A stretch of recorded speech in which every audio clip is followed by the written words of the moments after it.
साथियों, जाति का विनाश बाबा साहब का ऐसा भाषण जो कभी हुआ नहीं लेकिन सबसे ज़्यादा फेमस हुआ। जिस भाषण को पढ़कर मानवर काशीराम की जीवन शैली बदल गई।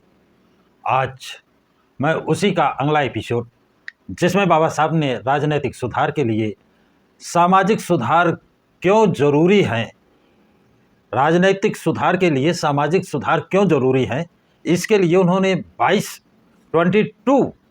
बिंदुओं पर वार्ता की है। 22 बिंदु लिखे हैं क्यों जरूरी है इस महत्व को समझाने के लिए। तो साथियों, ये वीडियो काफ़ी लंबा होगा और इसके 22 बिंदुओं को समझने के लिए आपको अंत से शुरू से अंत तक आखिरी तक देखना जरूरी होगा, तभी आप समझ पाएंगे। तो आइए चलते हैं। बिंदु नंबर 1, नियम नंबर 1, भारत में समाज सुधार का काम स्वर्गारोहण कम से कम भारत में की तरह अनेक कठिनाइयों से भरा हुआ है। जैसे स्वर्ग जाने के लिए उसी तरह भरा हुआ कठिनाइयों से। भारत में समाज सुधार के मित्र थोड़े हैं, कम हैं, आलोचक बहुत अधिक हैं। आलोचकों को स्पष्ट रूप से दो भागों में विभाजित किया जा सकता है। एक वर्ग राजनीतिक सुधारकों का और दूसरा वर्ग है समाजवादियों का। दूसरा नियम जो दूसरा बिंदु पर चर्चा करते हैं वो है, एक समय ये माना जाता था कि सामाजिक कार्यकुशलता के बिना सक्रियता के अन्य सभी क्षेत्रों में स्थायी सामाजिक प्रगति असंभव है। कुरीतियों द्वारा की जाने वाली शैतानी के कारण हिंदू समाज में कार्यकुशलता का अभाव है और यह बुराइयों को खत्म करने के लिए अथक प्रयत्न किया जाना चाहिए। इस तथ्य को स्वीकृति के परिणाम स्वरूप ही नेशनल कांग्रेस के जन्म के साथ साथ सोशल कॉन्फ्रेंस समाज सुधार सम्मेलन की भी नींव रखी गई। दो, नेशनल कांग्रेस जो राजनीतिक आगे बताते हैं और दूसरा है सोशल कॉन्फ्रेंस, इन दो की नींव रखी गई। जहां कांग्रेस की चिंता देश की राजनीतिक व्यवस्था को कमज़ोर पहलुओं पर परिभाषित करने की थी, वहीं सोशल कॉन्फ्रेंस हिंदू समाज की सामाजिक व्यवस्था के कमज़ोर पहलुओं को दूर करने में लगी हुई थी। कुछ समय तक कांग्रेस और कॉन्फ्रेंस दोनों एक ही साझा कार्यक्रम में दो डैनों की तरह काम करते रहे और उनका वार्षिक अधिवेशन एक ही पंडाल में होता रहा। तीसरा बिंदु कहते हैं बाबा साहब, लेकिन जल्द ही दोनों डैनों ने दो पार्टियों का रूप ले लिया। पहली राजनीतिक सुधार पार्टी, दूसरी सामाजिक सुधार पार्टी, और दोनों के बीच भयावह विवाद शुरू हो गया। दो पार्टियां बन गई और दोनों में विवाद शुरू हो गया। क्या विवाद होता है?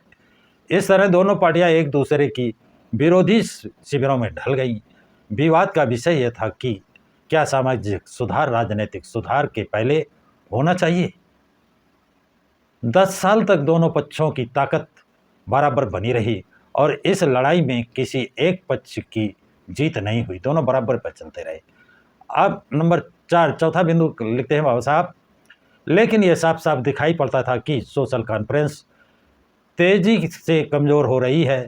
सोशल कॉन्फ्रेंस के सूत्रों की अध्यक्षता करने वाले महान भाव शोक प्रकट करने में लगे कि अधिकांश शिक्षित हिंदू राजनीतिक सुधार तो चाहते हैं लेकिन सामाजिक सुधार के प्रति उदासीन हैं, और कांग्रेस के अधिवेशन में आने वाले लोगों की संख्या ज़्यादा होती थी तथा जो नहीं आए पर कांग्रेस से जिनका लगाव था उनकी संख्या और भी ज़्यादा होती थी, जबकि सोशल कॉन्फ्रेंस में उपस्थित होने वाले लोगों की संख्या बहुत ही कम थी।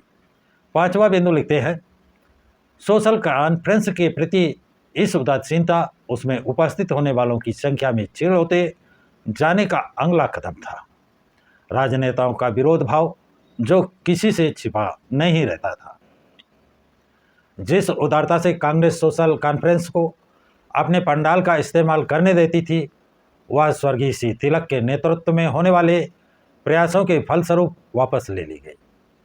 तिलक के परिणाम स्वरूप, तिलक के विरोध के कारण वापस ले ली गई और परस्पर शत्रुता की भावना इतनी तीव्र हो गई कि जब सोशल कॉन्फ्रेंस ने अपना पंडाल अलग बनाना चाहा तब विरोधियों ने उसे जला डालने की धमकी दी।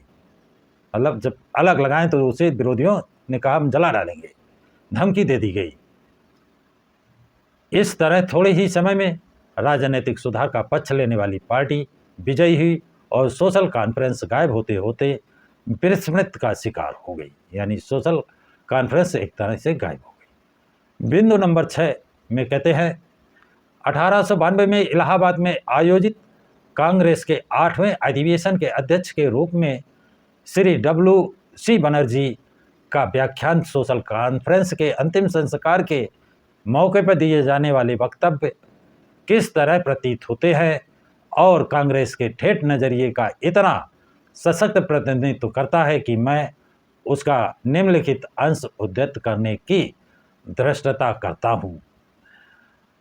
श्री बनर्जी कहते हैं, कम से कम मैं उन लोगों से सहमत नहीं हूँ जो कहते हैं कि जब तक हम अपनी सामाजिक व्यवस्था को सुधार नहीं लेते तब तक हम राजनीतिक सुधार के योग्य नहीं हैं।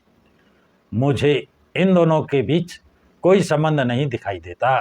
क्या हम सामाजिक सुधार के योग्य इसलिए नहीं हैं क्योंकि हमारी विधवाओं का पुनर्विवाह नहीं होता है और हमारी लड़कियों की शादी दूसरे देशों की तुलना में कम उम्र में कर दी जाती है, क्योंकि हमारी पत्नियां और हमारी पुत्रियां हमारे साथ गाड़ी में बैठकर हमारे मित्रों से मिलने नहीं जाती, और क्योंकि हम अपनी बेटियों को ऑक्सफोर्ड और कैम्ब्रिज में पढ़ने के लिए नहीं भेजते।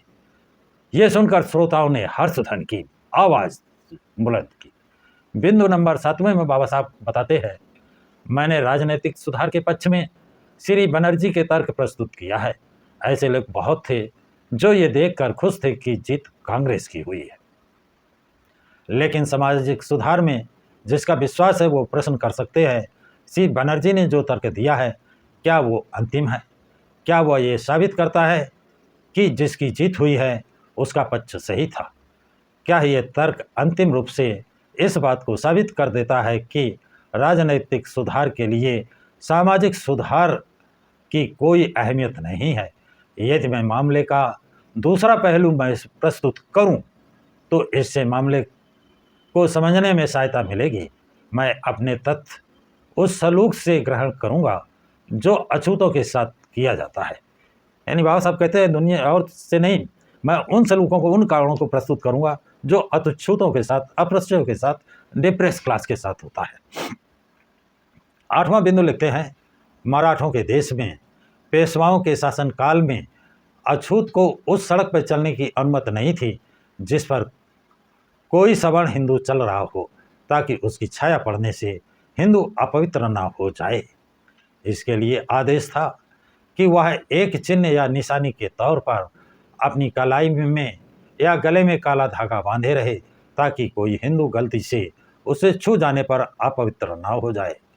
पेशवाओं की राजधानी पुणे में अछूत के लिए एक आदेश था कि वह कमर में झाड़ू बांध कर चले, ताकि वो जिस जमीन पर पैर रखे वह उसके पीछे बंधी इस झाड़ू से साफ हो जाए, ताकि उस जमीन पर पैर रखने से कोई हिंदू अपवित्र न हो जाए। पुणे में अछूत के लिए जरूरी था कि वह जहाँ भी जाए अपने गले में मिट्टी की हांडी बांधकर चले, और जब थूकना हो तो उसी में थूके, ताकि जमीन पर पड़ी हुई अछूत की थूक पर अनजाने में किसी हिंदू का पैर पड़ जाने से वो अपवित्र ना हो जाए। यानी थूक, रास्ते में चलने के लिए काला धागा, पीछे झाड़ू, गले में हंडी बांधने के ये सबूत दे रहे हैं बाबा साहब। अब 9वें बिंदु में बाबा साहब क्या कर रहे हैं ये देखें। 9वां बिंदु, मैं कुछ हाल की घटनाएं लेता हूँ। बलाई जाति जो मध्य प्रदेश की एक अस्पृश्य जाति है, डिप्रेस क्लास जात है, अछूत जाति है के लोगों पर हिंदुओं ने जो कहर ढाया है उसकी चर्चा में मेरी बात साफ हो जाएगी। उसकी चर्चा से आप इसकी एक रिपोर्ट 4 जनवरी 1928 के टाइम्स ऑफ इंडिया में देख पाएंगे। साइंस ऑफ इंडिया के संवाददाता ने रिपोर्ट दी कि इंदौर रियासत के इंदौर जिले के सवर्ण हिंदुओं यानी कलोटों, राजपूतों और ब्राह्मणों, कनरिया, बिचौली, हप्सी, बिचौली, मर्दाना तथा 15 अन्य गांवों के पटेलों और पटवारियों ने अपने अपने गांव में बलाइयों से कहा कि अगर तुम लोग हमारे साथ रहना चाहते हो तो तुम्हें इन नियमों का पालन करना होगा। वो कौन से 8 नियम इन्होंने बनाए थे वो नियम सुने। नियम नंबर 1, बलाई ऐसी पगड़ी नहीं पहनेंगे जिनकी किनारी में सोने की लेस लगा हो, यानी बिना लेस वाली पगड़ी पहनेंगे। नियम नंबर 2, वे रंगीन फैंसी किनारी वाली धोती नहीं पहनेंगे। नियम नंबर 3, अगर किसी हिंदू के घर में मृत्यु हो जाती है तो उसके रिश्तेदारों तक यह खबर पहुंचाने के लिए उन्हें जाना होगा। वे रिश्तेदार चाहे जितनी दूर रहते हों, उन्हें जाना पड़ेगा और अपने खर्च पर जाना पड़ेगा। नियम नंबर 4, हिंदुओं के सभी विवाहों में बलाई बारात के आगे आगे और विवाह के दौरान बाजा बजाएंगे। नियम नंबर 5, बलाई औरतें सोना चांदी के गहने नहीं पहनेंगी। वे फैंसी गाउन या जैकेट नहीं पहनेंगी। नियम नंबर 6, बलाई औरतें हिंदू महिलाओं की जचकी मतलब प्रसव, जब बच्चा पैदा होने के समय मौजूद रहेंगी। नियम नंबर 7, बलाई मेहनताने की मांग किए बिना सेवाएं प्रदान करेंगे और हिंदू उन्हें खुशी खुशी जो कुछ देंगे उसे वो स्वीकार करेंगे, यानी ऐतराज़ नहीं कर सकते हैं कि कम है और दे, ये बिल्कुल नहीं कह सकते। नियम नंबर 8, जिन बलाइयों को यह नियम मंजूर नहीं होंगे उन्हें गांव छोड़कर चले जाना होगा। वो गांव में उन्हें रहने का कोई अधिकार नहीं होगा। अब बाबा साहब 10वां बिंदु लेते हैं, वो और महत्वपूर्ण है। वो कहते हैं बलाइयों ने इस नियम को मानने से इनकार कर दिया। जो ऊपर 8 नियम बनाए थे उनको मानने से उन्होंने इनकार कर दिया और हिंदुओं ने उन्हें प्रताड़ित करना शुरू कर दिया। जब उन्होंने नियम नहीं माने तो प्रताड़ना शुरू हो गई। बलाइयों को गांव के कुओं से पानी लेने से रोक लगा दी गई कि वो कुएं से पानी नहीं ले सकते हैं और उन्हें अपने मवेशी चराने के लिए ले जाने पर रोक लगा दी कि वो हमारे खेतों में मवेशी नहीं ले जाएंगे। बलाई उस ज़मीन से नहीं गुजर सकते जो किसी हिंदू की थी, जिसका मतलब था कि अगर किसी बलाई का खेत के चारों ओर हिंदुओं का खेत है तो वह अपने खेत तक नहीं पहुंच सकता। हिंदुओं ने अपने मवेशी बलाइयों के खेतों में जाने के लिए छोड़ दिया। बलाइयों ने अपने उत्पीड़न के खिलाफ इंदौर के दरबार में याचिकाएं भेजी, लेकिन चूंकि उन्हें समय पर राहत नहीं सुना गया, उन्हें समय पर राहत नहीं मिली और उन पर अत्याचार लगातार जारी रहा। इसलिए सैकड़ों बलाइयों ने अपने स्त्री बच्चों सहित उन गांवों को छोड़कर जहां उनके बाप दादा पीढ़ियों से रहते आए थे, उन्हें धार, देवास, बागली, भोपाल, ग्वालियर और दूसरे निकटवर्ती रियासतों गांव में चले जाना पड़ा। इन नई जगहों पर उनके साथ जो कुछ बीता, इसे वर्तमान में हमारे विचार क्षेत्र से बाहर रखा जा सकता है। बिंदु नंबर 11 बाबा साहब में लिखते हैं, एक घटना का जिक्र करते हैं गुजरात के अंतर्गत कविथा ग्राम की घटना अभी पिछले साल की है। कविथा के हिंदुओं ने अछूतों को हुक्म दिया कि वो अपने बच्चों को गांव के सरकारी स्कूल में पढ़ने के लिए ना भेजें। कविता के अछूतों को सवर्ण हिंदुओं की मर्जी के खिलाफ जाकर अपने एक नागरिक अधिकार का उपयोग करने की हिम्मत दिखाने का कारण क्या क्या भोगना पड़ा, यह सबको पता है, इसलिए उसका विस्तार से वर्णन करने की जरूरत नहीं। बाबा साहब कहते हैं सबको पता है, इसलिए विस्तार से नहीं लिख रहे। और दूसरी घटना गुजरात की वो जिक्र करते हैं। दूसरी घटना गुजरात के अहमदाबाद जिले के जानू नामक गांव की है। नवंबर 1935 में वहां के खाते पीते अछूत परिवार की स्त्रियां धातु के बर्तनों में पानी लाने लगीं। अछूतों द्वारा धातु के बर्तनों का उपयोग हिंदुओं को अपनी प्रतिष्ठा के खिलाफ लगा और उन्होंने इस बेअदबी अछूत औरतों पर हमला कर दिया। यानी वो नहीं चाहते थे कि अछूतों की औरतें धातु के बर्तनों में पानी लाएं, इसलिए उन औरतों पर हमला किया गया, मारपीट की गई। ये गुजरात की घटना जिक्र करते हैं। बिंदु नंबर 12 में बाबा साहब एक जयपुर राजस्थान की बात करते हैं। कहते हैं जयपुर रियासत के चकवारा गांव में हुई एक ताज़ा घटना की रिपोर्ट सामने आई है। समाचार पत्रों में प्रकाशित रिपोर्टों से पता चलता है कि चकवारा के एक अछूत ने तीर्थ यात्रा से लौटकर धार्मिक कर्तव्य के रूप में गांव के अछूत परिवारों को भोज का निमंत्रण दिया। मेजबान अपने मेहमानों को शानदार भोज देना चाहता था, सो कुछ व्यंजनों में घी डाला था, घी से बनाया था। बेचारे अछूत मेहमान भोजन कर ही रहे थे कि सैकड़ों हिंदू लाठी लेकर वहां पहुंच गए, उनका भोजन खराब कर दिया और अछूतों की पिटाई करने लगे, जो अपना खाना बीच में ही छोड़कर अपनी जान बचाने के लिए भाग खड़े हुए। अपना बचाव करने में असमर्थ उन अछूतों पर यह जानलेवा हमला क्यों किया गया? क्योंकि अछूत मेजबान इतना धृष्ट था कि घी में बना हुआ खाना परोस रहा था और अछूत मेहमान इतने मूर्ख थे कि घी का स्वाद चख रहे थे। निश्चय ही घी संपन्न लोगों के खाने की चीज है, लेकिन ये बात किसी के भी दिमाग में नहीं आ सकती कि घी खाना उच्च सामाजिक हैसियत का चिन्ह है, जिसका नीची जातियों को कोई अधिकार नहीं है। यानी ये घटना सिर्फ घी की पुणिया घी का खाना, अछूतों को खाना बनाना और खिलाना, ये नागवा लगा और मारपीट की। लेकिन चकवारा के हिंदुओं की सोच अलग थी। उन्हें ये सोचना सही लगा कि अस्पृश्यों ने घी को अपने भोजन का एक अंग बनाकर उसका अपमान किया है। उन्हें पता होना चाहिए था कि यह उनकी चीज़ नहीं हो सकती, यह तो हिंदुओं की इज्जत की चीज़ है। और यही सोचकर उन्होंने दलितों से बदला लिया। इसका अर्थ यह है कि किसी अस्पृश्य के पास साधन हो तब भी उसे घी का इस्तेमाल बिल्कुल नहीं करना चाहिए, क्योंकि यह हिंदुओं की अवज्ञा होगी। यह 1 अप्रैल 1936 या उसके आसपास की घटना है।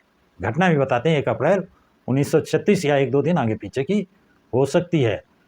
बिंदु नंबर 13 में बाबा साहब लिखते हैं, तथ्यों को सामने रखने के बाद अब मैं सामाजिक सुधार के पक्ष में अपनी बात रखूंगा। ऐसा करते समय मैं जहां तक संभव है श्री बनर्जी का अनुकरण करूंगा और राजनीतिक दिमाग वाले हिंदुओं से पूछूंगा। क्या पूछेंगे? वो पूछते हैं, जब आप अपने ही देशवासियों के एक बड़े हिस्से को, जैसे अस्पृश्य, सरकारी स्कूलों में पढ़ने नहीं देते, तो क्या तब भी आप राजनीतिक सत्ता पाने की योग्यता रखते हैं? ये प्रश्न चिन्ह लगाया बाबा साहब ने। आगे कहते हैं, जब आप उन्हें सार्वजनिक कुओं से पानी नहीं लेने देते, तो क्या तब भी आप राजनीतिक सत्ता पाने की योग्यता रखते हैं? और अगला सवाल पूछते हैं, जब आप उन्हें उनकी इच्छा अनुसार कपड़े या गहने नहीं पहनने देते, क्या तब भी आप राजनीतिक सत्ता पाने की योग्यता रखते हैं? अगला सवाल फिर पूछते हैं, जब आप उन्हें उनकी मर्जी के अनुसार खाना खाने नहीं देते, क्या तब भी आप राजनीतिक सत्ता पाने की योग्यता रखते हैं? मैं ऐसे सवालों की झड़ी लगा सकता हूँ। कहने का तात्पर्य है, एक नहीं हजारों सवाल मैं पूछ सकता हूँ, पर इतने ही काफ़ी हैं। 14वें बिंदु पर पूछते हैं, स्वयं श्री बनर्जी इन प्रश्नों का उत्तर देते हैं। मुझे विश्वास है किसी भी समझदार आदमी में यह हिम्मत नहीं होगी कि वह इन प्रश्नों का उत्तर आगे आकर दे। कांग्रेस का हर सदस्य जो मिल इस सिद्धांत को दोहराता है कि कोई भी देश इसके लिए उपयुक्त नहीं है कि वो किसी अन्य देश पर शासन कर सके, उसे स्वीकार करना होगा कि कोई भी वर्ग इसके लिए उपयुक्त नहीं है कि वह दूसरे वर्ग पर शासन कर सके। फिर ऐसा कैसे हुआ कि सामाजिक सुधार पार्टी युद्ध में पराजित हो गई? इसे ठीक से समझने के लिए इस पर विचार करना आवश्यक है कि सुधारक किस तरह से सामाजिक सुधार के लिए आंदोलन कर रहे थे। इस संदर्भ में सामाजिक सुधार की 2 अलग अलग किस्मों और उनके बीच मौजूद फर्क को समझना आवश्यक है। एक है हिंदू परिवार में सुधार और दूसरा हिंदू समाज के पुनर्गठन और पुनर्रचना द्वारा सामाजिक सुधार। विधवा पुनर्विवाह, बाल विवाह, स्त्री शिक्षा आदि विषय पारिवारिक सुधार के अंतर्गत आते हैं तथा जाति प्रथा को समाप्त करना सामाजिक सुधार के अंतर्गत आता है। ये भी बाबा साहब ने बताया कौन किसके अंतर्गत आता है। अब उन्होंने 15वां बिंदु जो लिखा है ये और ही मार्मिक है, समझने लायक है। कहते हैं, सोशल कॉन्फ्रेंस एक ऐसी संस्था थी जिसका सरोकार सवर्ण हिंदू परिवारों में सुधार से था। इसमें अधिकतर सवर्ण जातियों के प्रबुद्ध लोग थे। वो जाति को समाप्त करने के लिए आंदोलन करना जरूरी नहीं समझते थे या उनमें इस प्रकार का आंदोलन करने का साहस नहीं था। स्वाभाविक था कि उनमें विधवा के दोबारा विवाह करने पर पाबंदी, बाल विवाह इत्यादि बुराइयों को दूर करने की छटपटाहट थी, क्योंकि यह बुराइयां उनके बीच प्रचलित थीं और इन्हें वो व्यक्तिगत रूप से महसूस करते थे। वो हिंदू समाज में सुधार लाने के लिए नहीं उठ खड़े हुए थे। जो युद्ध लड़ा जा रहा था उसके केंद्र में पारिवारिक सुधार का प्रश्न था। जाति व्यवस्था को भंग करने का अर्थ में सामाजिक सुधार से इसका कोई संबंध नहीं था। सुधारकों ने कभी भी अपना मुद्दा नहीं बनाया। यही वजह है कि सामाजिक सुधार पार्टी लड़ाई हार गई। 16वां बिंदु पर बाबा साहब लिखते हैं, बड़ा अच्छा तर्क देते हैं, समझे। कहते हैं, मुझे पता है इस तर्क से इस तत्व को बदला नहीं जा सकता कि वास्तव में जो घटित हुआ वो ये था कि सामाजिक सुधार पर राजनीतिक सुधार ने जीत हासिल की। लेकिन इस तर्क का इससे ज़्यादा महत्व ना हो तब भी इतना महत्व तो है। इससे इस बात का स्पष्टीकरण होता है कि सामाजिक सुधार क्यों हार गया। यह तर्क यह समझने में भी हमारी मदद करता है कि सामाजिक सुधार पार्टी पर राजनीतिक सुधार पार्टी की जीत कितनी सीमित थी, और इस विचार को भी समझने में कि राजनीतिक सुधार के पहले सामाजिक सुधार आवश्यक नहीं। यह ऐसा विचार है जो तभी टिक सकता है जब सामाजिक सुधार से हमारा आशय पारिवारिक सुधार हो। मुझे यकीन है इस स्थापना पर कोई विवाद नहीं हो सकता है कि समाज की पुनर्रचना के अर्थ में राजनीतिक सुधार को सामाजिक सुधार पर बिना किसी क्षति के प्राथमिकता नहीं दी जा सकती। साथियों, बिंदु नंबर 17, ये राजनीतिक संविधान आदि, इस पर बाबा साहब जो विचार दे रहे हैं वो सुने। राजनीतिक संविधान बनाने वालों के लिए सामाजिक शक्तियों को ध्यान में रखना आवश्यक है। सलाह दे रहे हैं कि सामाजिक शक्तियों को ध्यान रखना जरूरी है संविधान बनाने वालों को। यह एक ऐसा तथ्य है जिसे फर्डिनांड लासाल, जो कार्ल मार्क्स के मित्र और सहकर्मी थे, जैसी हैसियत के व्यक्ति को मान्यता प्राप्त है। 1862 में एशिया की एक सभा को संबोधित करते हुए लाचाल ने कहा था, संवैधानिक प्रश्न सबसे पहले औचित्य के प्रश्न नहीं बल्कि सत्ता के प्रश्न है। किसी भी देश के वास्तविक संविधान का अस्तित्व देश में मौजूद सत्ता की वास्तविक और स्थिति से होता है। इसलिए राजनीतिक संविधानों में मूल्य और स्थैर्य तभी आता है जब वो समाज के भी अस्तित्वमान शक्तियों का और अस्तित्व को यथार्थ रूप में व्यक्त करते हैं। अब बिंदु नंबर 18 की बात करते हैं, जिसमें बाबा साहब एशिया के संबंध में कुछ सलाह दे रहे हैं, लिख रहे हैं, बहुत ही अनुकरणीय देखिए। लेकिन एशिया जाने की जरूरत नहीं, एशिया जाने की जरूरत नहीं, बाबा साहब कहते हैं। अपने यहाँ भी साक्ष्य हैं। कम्युनल अवार्ड किस बात की ओर संकेत करता है, जिसके द्वारा विभिन्न वर्गों और समुदायों में राजनीतिक शक्ति का एक निश्चित अनुपात में आवंटन किया गया। मेरी दृष्टि में यह इस बात की ओर संकेत करता है, राजनीतिक संगठन का सामाजिक संगठन का ख्याल रखना ही होगा। राजनीतिक संगठन को सामाजिक संगठन का ख्याल रखना ही होगा। यह दर्शाता है कि जो राजनीतिक स्वीकार नहीं करते कि भारत में सामाजिक समस्या का उसकी राजनीतिक समस्या से कोई संबंध नहीं, उन्हें संविधान बनाते समय सामाजिक समस्या से दो चार होने के लिए बाध्य होना पड़ सकता है। कह सकते हैं कि कम्युनल अवार्ड सामाजिक सुधार के प्रति उदासीन था और उसकी उपेक्षा का दंड था। यह सामाजिक सुधार पार्टी की जीत है, जिससे पता चलता है कि इस पार्टी के लाहौर जरूर गए थे, पर सामाजिक सुधार के महत्व पर उसकी राय सही थी। मुझे पता है कि बहुत से लोग एसएमएस करके स्वीकार नहीं करेंगे, लोग इसको स्वीकार नहीं करेंगे। प्रचलित धारणा यह है कि इसे मानना सुखकर भी है कि कम्युनल अवार्ड अप्राकृतिक है और यह अल्पसंख्यकों और नौकरशाही के बीच एक अपवित्र गठबंधन का नतीजा है। अगर ये कहा जाता है कि कम्युनल अवार्ड अच्छा साक्ष्य नहीं है, तो मैं अपने तर्क के समर्थन में इस साक्ष्य पर जोर नहीं दूंगा कि मैं कोई साक्ष्य पर जोर नहीं दूंगा। बिंदु नंबर 19, ये बहुत ही महत्वपूर्ण है, इसे आपको विशेष गौर से समझिए। बाबा साहब कहते हैं, आइए आयरलैंड की ओर चलें। आयरिश होम रूल 21 का इतिहास क्या दर्शाता है? ये अच्छी तरह से पता है कि अल्स्टर और दक्षिणी आयरलैंड के प्रतिनिधियों के बीच वार्ता के दौरान दक्षिणी आयरलैंड के प्रतिनिधि श्री रेडमंड ने अल्स्टर को पूरे आयरलैंड पर लागू होने वाले होम रूल संविधान के तहत लाने के उद्देश्य से अल्स्टर के प्रतिनिधियों से कहा, आपको राजनीतिक सुरक्षा के जो भी उपाय चाहिए बताएं, वो आपको मिल जाएंगे। अल्स्टर के लोगों ने इसका क्या जवाब दिया? उसका जवाब था, आपकी सुरक्षा उपाय भाड़ में जाए, यानी आपके सुरक्षा उपाय मुझे नहीं चाहिए, आपके सुरक्षा उपाय भाड़ में जाएं। हम किसी भी शर्त पर आपके द्वारा शासित होना नहीं चाहते, हम आपके द्वारा किसी भी सूरत में शासित नहीं होना चाहते, हम आपको शासक नहीं बनाना चाहते।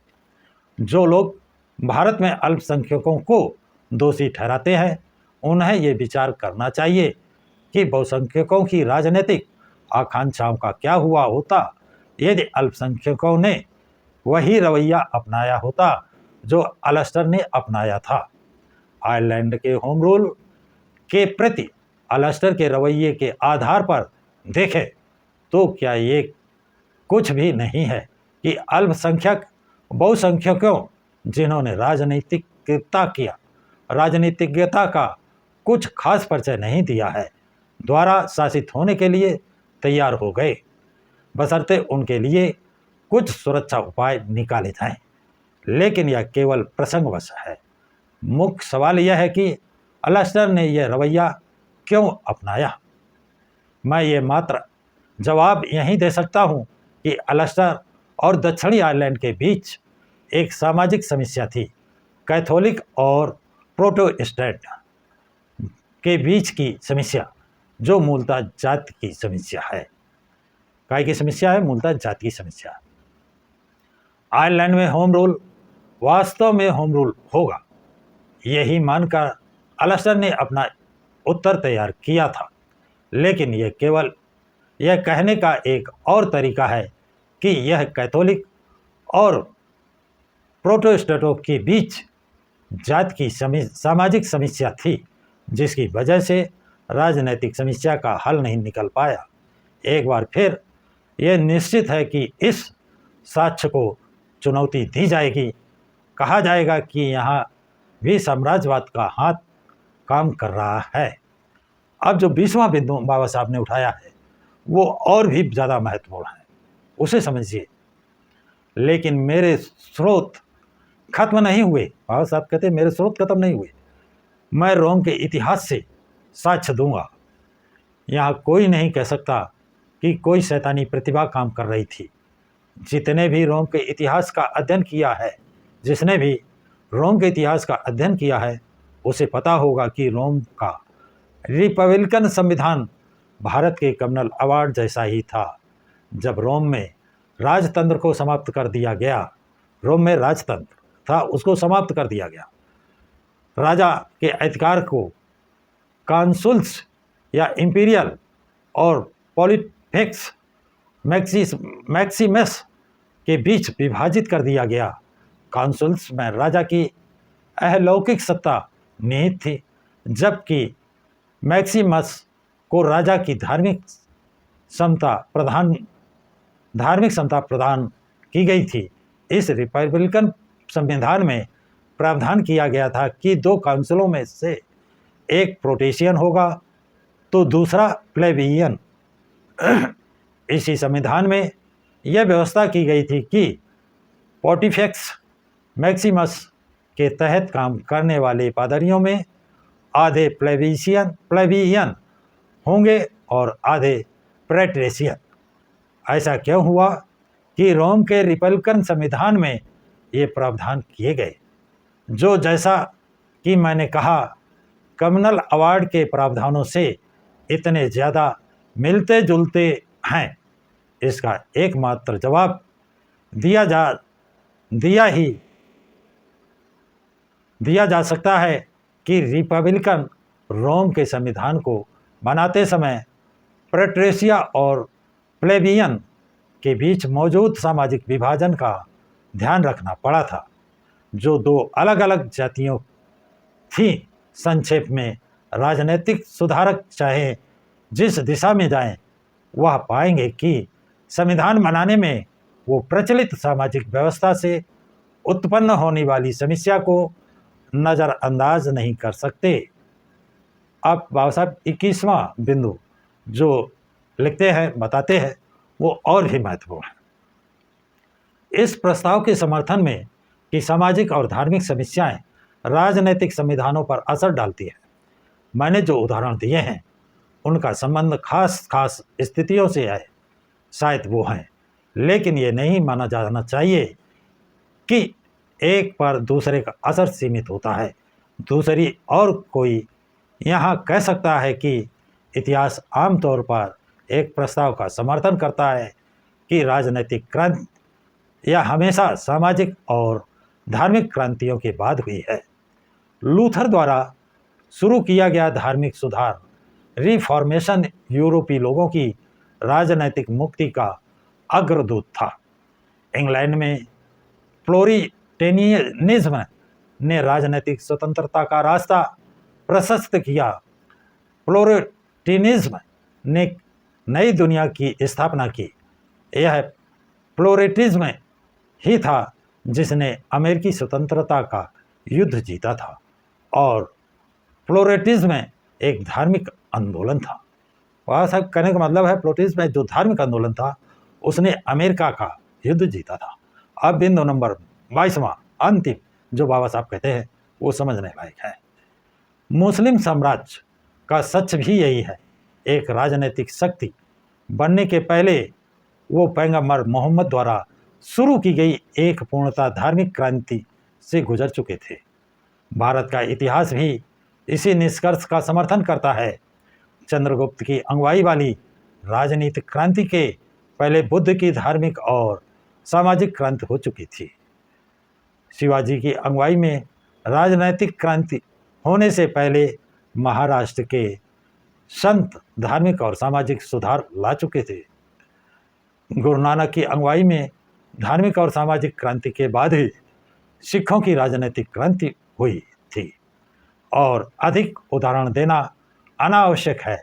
यह उदाहरण यह दिखाने के लिए पर्याप्त होंगे कि लोगों के राजनीतिक विस्तार के लिए मन और आत्मा की मुक्ति प्रारंभिक आवश्यकता है। तो साथियों, यह जानकारी आप लोगों को कैसी लगी है? बाबा साहब ने जो 22 सुधार दिए हैं, 22 बिंदु बताए हैं, इसके विषय में आप लोगों की क्या राय है? कमेंट बॉक्स में कमेंट ज़रूर लिखें तथा इस वीडियो को अधिक से अधिक लाइक और शेयर करें। प्रकाश की राज चैनल को सब्सक्राइब करें।